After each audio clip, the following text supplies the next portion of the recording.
أعوذ بالله من الشيطان الرجيم بسم الله الرحمن الرحيم وما توفيقي إلا بالله وما توفيقي إلا بالله وما توفيقي إلا بالله زما توفیق دا یوازې د الله رب العالمین په مرسته او په کومک دی.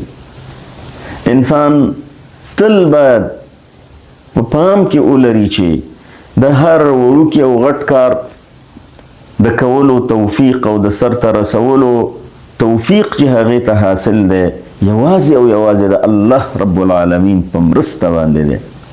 انسان نه باید په خپلو کړنو باندې مغرور شي، په خپلو وسایل او امکاناتو باندې معجب شي.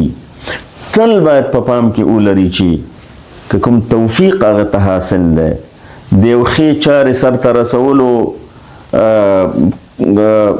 توفیق هغه بیا مومي نو هغه یوازې او یوازې د الله رب العالمین په مرسته او په کومک دی.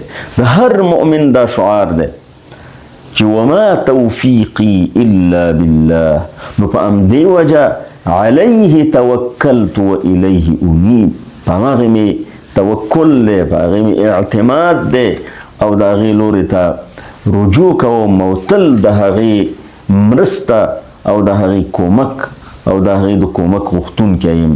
وما توفیقی الا بالله.